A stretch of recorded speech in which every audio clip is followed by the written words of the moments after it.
Hello friends, welcome back to this channel.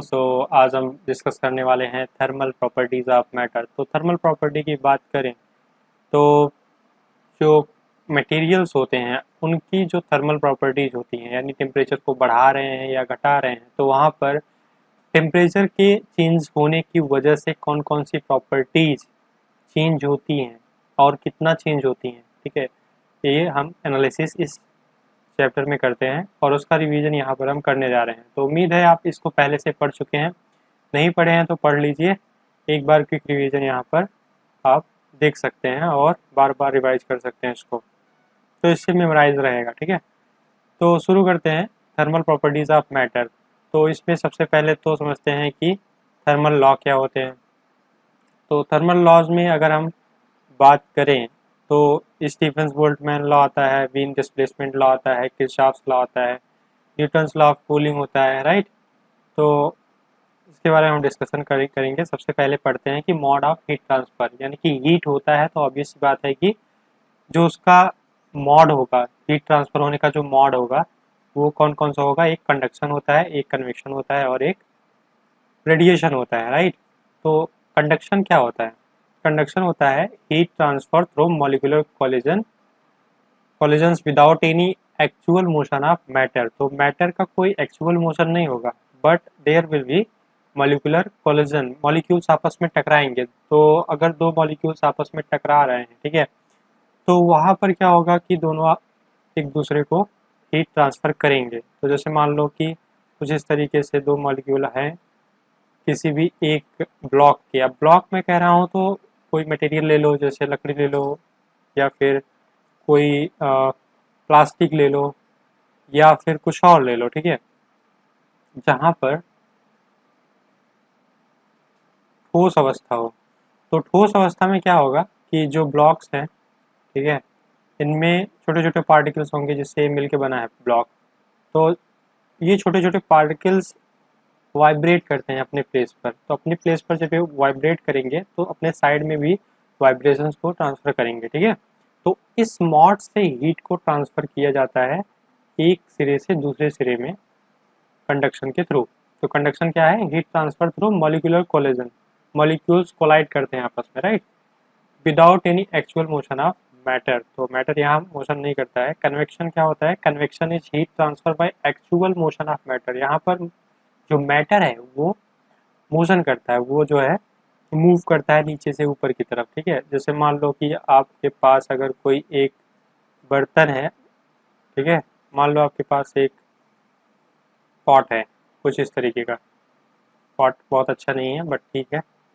तो अगर आप इसको हीट कर रहे हैं तो हीट करने पे क्या होगा बताओ कि नीचे जो इसका पेदी है ये हीट हो जाएगा और ये हीट ट्रांसफ़र करेगा किसको? यहाँ पर जो वाटर मॉलिक्यूल्स हैं इनको हीट देगा, इनको उष्मा देगा, ठीक है, ऊर्जा देगा। तो ये क्या करेंगे? ऊर्जा लेके ताकतवर बन जाएंगे और क्या करेंगे? ये वापस ऊपर जो है जाने की कोशिश करेंगे, यानी कि सरफेस पर, जो फ्री सरफेस है यहाँ पर आने की कोशिश करेंगे, क्योंकि ये हल्के होते हैं ना, तो इसलिए ऊपर जाने की कोशिश करेंगे। और इनके स्थान को कौन भरेगा? उसके साइड में जो पड़ोसी रहेगा उसका कंटा मॉलिक्यूल वो भर लेगा। तो यहाँ पर क्या हो रहा है कि जो पदार्थ है, जो मटेरियल है, उसका ट्रांसफ़र हो रहा है, उसका मोशन हो रहा है, ठीक है। वही यहाँ बोला गया है heat transfer bye actual motion of matter. यहाँ मैटर खुद मूव करता है with in the medium. Okay, so land breeze, sea breeze, straight winds based on natural convection are some examples. Okay, तो examples के लिए आप जो है नेचुरल कन्वेक्शन प्रेफर कर सकते हो, लैंड ब्रीज, सी ब्रीज जो भी अवेलेबल हैं ऑलरेडी। सो रेडिएशंस की बात करें तो method of heat transfer requiring no material medium. यहाँ मीडियम की यही ज़रूरत नहीं पड़ती। और रेडिएशन क्या होता है? वो ट्रांसफ़र कर देता है हीट को एक प्लेस से दूसरे प्लेस पे। तो यहाँ पर क्या होता है? निर्वात होता है, यानी कि अगर हम स्पेस की बात करें तो स्पेस में निर्वात होता है। बट लाइट रे आती है, तो लाइट रे क्या होती है? लाइट रे उष्मा को एक जगह से दूसरे जगह पर ट्रांसमिट करती हैं। तो इनको मीडियम की ज़रूरत नहीं है, बिना मीडियम के ही ये हीट को ट्रांसफ़र करती हैं। So radiation is the process और method of heat transfer requiring no material medium. ठीक है, तो अब समझते हैं कि हमारे पास जो न्यूटन्स लॉ ऑफ कूलिंग है वो क्या होता है। तो सबसे पहले किरचॉफ्स लॉ बताओ क्या होगा। किरचॉफ्स लॉ क्या कहता है कि E by lambda by A by lambda equals to E by lambda constant at any given temperature. ठीक है, जबकि वीन्स डिस्प्लेसमेंट लॉ क्या बोलता है कि जो हमारे पास लैम्डा एम इंटू टी होगा वो क्या होगा, कांस्टेंट होगा। ठीक है, कांस्टेंट यहाँ पर बी होता है, तो टी इक्वल्स टू बोला जाता है बी बाई लैम्डा, या फिर लैम्डा एम इक्वल्स टू लिख सकते हो बी बाई टी। तो यही यहाँ पर लिखा गया है। सो बी वीन्स कांस्टेंट का जो वैल्यू होता है वो कितना होता है, 2.9 इंटू 10⁻³ एम के। अब एम के क्या है, मीटर केल्विन। तो मीटर क्या है, लैम्डा का यूनिट है, लैम्डा क्या है, वेवलेंथ, राइट।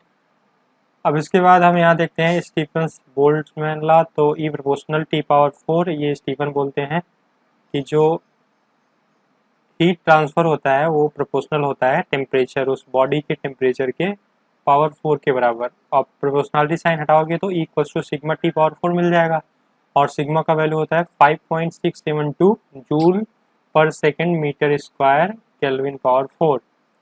तो joule per metre square second kelvin power 4, ये आपको याद रखना है। फॉर परफेक्टली ब्लैक बॉडी के लिए ई क्या होगा, sigma T power 4 minus T not power 4। Right, तो ये सारी चीज़ें हम पढ़ चुके हैं, यहाँ पर जल्दी से हमें रिवाइज करना है। Newton's law of cooling. तो न्यूटन्स लॉ ऑफ कूलिंग क्या होता है, for small temperature difference between a body and its surrounding the loss of heat is given by minus d Q by d t equals to k T two minus T one. Actually ये कहते हैं कि जो loss of heat होता है वो proportional होता है T two minus T one के। तो यहाँ पर एक कांस्टेंट आ जाता है के। तो यहाँ पर लॉस है तो ऑब्वियसली माइनस रहेगा, चाहे जिस तरफ यूज करो। अब आगे बढ़ते हैं हम कि थर्मल कंडक्टिविटी क्या होता है। ये होता है K equals to Q X upon A T two minus T one. Thermal conductivity का अगर हम प्रॉपर डेफिनेशन दे तो ये जो है क्यू इक्वल्स टू क्या होता है, K A delta T upon delta x. तो यहाँ से मिलता है थर्मल कंडक्टिविटी। तो K A T two minus T one upon delta x, यानी कि x two minus x one. अब यहाँ पर अगर हम Q पता करना चाहें तो Q कितना, K पता करना चाहें तो K कितना होगा, K equals to Q delta X upon A T two minus T one, right. तो यही वैल्यू यहाँ पर दिया है कि K equals to Q X upon A T two minus T one. Alright, तो आई होप आपको इतना समझ में आया। अब आगे हम बढ़ते हैं कि हीट क्या होता है। तो हीट जो होता है वो हीट होता है a form of energy transfer between two system by virtue of temperature difference। तो अगर आपके पास कोई बॉडी है तो बॉडी जो है एक तरफ अगर हीट की जा रही है, मान लो इस तरफ हीट कर रहे हो आप इसको, तो हीट करने पर क्या होगा कि यहाँ से एनर्जी ट्रांसफ़र होगी और यहाँ पर आएगी, यानी कि हॉट पोजीशन से कोल्ड पोजीशन की तरफ जाएगी। अब यहाँ पर टेम्परेचर का रोल है, तो टेम्परेचर डिफरेंस की वजह से जो एनर्जी एक्सचेंज है उसी को बोलते हैं कि हीट जो है फ्लो हो रही है। तो हीट फ्लक्स के फॉर्म में फ्लो होती है। फ्लक्स हमें पता ही है कि अगर हम डिफरेंट फील्ड्स ऑफ लाइन ले लें, किसी इलेक्ट्रिक फील्ड का ले लो या फिर मैग्नेटिक फील्ड का, और उसको एक क्रॉस सेक्शन से पास कराओ तो जितना अमाउंट निकलता है उसको हम फ्लक्स कहते हैं। तो एग्जैक्टली यही चीज़ यहाँ पर हीट फ्लक्स के रूप में हम पढ़ते हैं। तो जो फ्लक्स है, ठीक है, कितना पास हो रहा है उसी अमाउंट को हम बोलेंगे ये हीट है। A form of energy transferred between two systems by virtue of temperature difference. तो टेम्परेचर डिफरेंस की वजह से जो हीट ट्रांसफ़र होता है, या फिर कह सकते हो जो एनर्जी ट्रांसफ़र होता है, वही हीट है। तो हीट में एक लेटेंट हीट होता है, एक स्पेसिफिक हीट होता है। तो लेटेंट हीट की बात करें अगर, तो लेटेंट हीट आपको पता है कि ये गुप्त ऊष्मा होती है जो कि छुपी हुई होती है। यानी कि आप जब फेज चेंज करते हो तो उस समय ये आपको ज़रूरत पड़ती है। Heat required to change the state of unit mass substance without changing its temperature. L equals to Q by M. तो टेम्परेचर आपको चेंज नहीं करना है, टेम्परेचर को कांस्टेंट रखते हुए इतना अमाउंट में उसको हीट दे दो कि वो अपने फेज को चेंज कर जाए, जिसको बोलते हैं गुप्त ऊष्मा और latent heat. L equals to Q by M होता है, या फिर क्यू इक्वल्स टू कह लो एम एल, तो यहाँ से आता है L equals to Q by M. तो for water latent heat of fusion क्या होगा? लैटेंट हीट ऑफ फ्यूजन मतलब आप फ्यूजन के लिए लैटेंट हीट निकाल रहे हो, उसकी जो लैटेंट हीट है, गुप्त ऊष्मा है, वो हो जाएगी 3.33 into 10⁵ joule per KG. Latent heat of vaporisation क्या होगा? यानी कि आप वेपराइज कर रहे हो उसको लिक्विड स्टेट से, तो यहाँ पर 22.6 इंटू 10⁵ जूल पर केजी होगा, राइट। तो वेपराइजेशन के लिए देखो इसका वैल्यू काफ़ी ज़्यादा है, जबकि लैटेंट हीट ऑफ फ्यूजन है 3.3 10⁵ जूल पर केजी, तो जो कि कम है। अब स्पेसिफिक हीट की बात करेंगे, तो स्पेसिफिक हीट कैपेसिटी क्या होता है? एस बाई एम या Q by M delta T. देखो ये फॉर्मूला मिलता कहाँ से है? ये फॉर्मूला मिलता है Q equals to M S delta T से। तो यहाँ पर जो एस होगा क्या होगा? Q by M delta T, और यही एस क्या है? Specific heat capacity. तो अगर इसको एम को 1 कर दो तो क्यू बाई डेल्टा टी हो जाएगा, या डेल्टा टी को 1 डिग्री सेल्सियस कर दो तो क्यू की इक्वल हो जाता है, राइट। तो जितनी हीट रिक्वायर्ड होगी पर केजी और 1 डिग्री सेल्सियस राइज करने के लिए किसी पदार्थ को, वो उसकी स्पेसिफिक हीट कैपेसिटी होती है, ठीक है।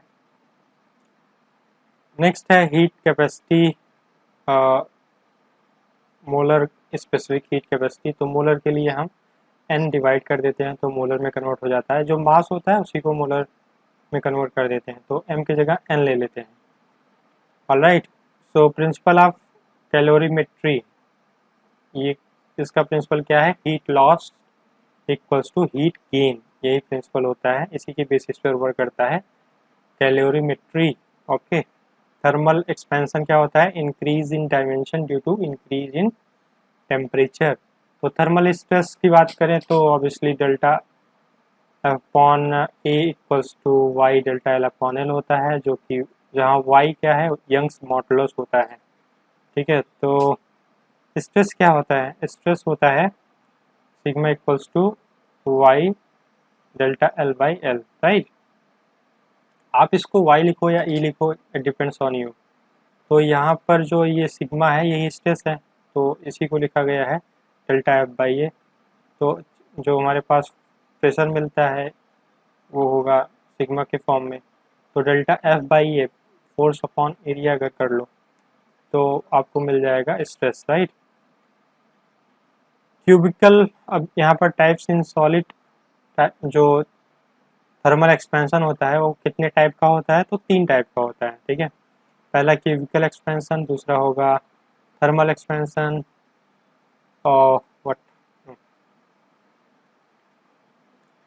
तो पहला होगा इसमें लीनियर एक्सपेंशन, दूसरा होगा सुपरफिशियल और एरिया एक्सपेंशन, तीसरा होगा रिलेश क्यूबिकल और वॉल्यूम एक्सपेंशन। तो थर्मल एक्सपेंशन 3 तरीके से किया जा सकता है अलग अलग बॉडी में। एक तो आप कर सकते हो लीनियर एक्सपेंशन, जिसमें वो लाइन के अकॉर्डिंग बढ़ेगी। दूसरा आप कर सकते हो सुपरफिशियल एक्सपेंशन, यानी कि उसके सरफेस को जो है और ज़्यादा एक्सपैंड करो टेम्परेचर से। और तीसरा होगा क्यूबिकल और वॉल्यूम एक्सपेंशन, यानी कि उसके पूरे आयतन को, पूरे वॉल्यूम को आप चेंज करो। तो जब आप लीनियर एक्सपेंशन करते हो तो वहाँ पर increase of length of a solid on heating, coefficient of linear expansion मिलता है आपको delta L by L not alpha delta T. देखो यहाँ पर डेल्टा एल जो होता है, डेल्टा एल जो होता है वो इक्वल होता है किसके? Alpha L not delta T, ठीक है। तो यही फार्मूला यूज करते हैं, तो यहाँ पर L minus L naught upon L naught T minus T naught मिल जाता है, ये अल्फा हो गया। इसी तरीके से हम लोग कोफिशिएंट ऑफ सुपरफिशियल एक्सपेंशन निकाल सकते हैं। तो बीटा इक्वल्स टू क्या मिल जाएगा? बीटा इक्वल्स टू मिल जाएगा A minus A naught upon A naught T minus T naught. Exactly ऐसे ही है। डेल्टा अगर हम ए की बात करें तो ये मिल जाएगा आपको beta A not delta T, right. या फिर आप कह सकते हो कि delta A upon A not is equals to beta delta T. Actually क्या होता है कि इसका जो मेन कॉन्सेप्ट है वो मैं बता दे रहा हूँ आपको कि डेल्टा ए बाई ए जो होता है या फिर डेल्टा एल बाई एल आप कह लो, यहीं शुरू करते हैं।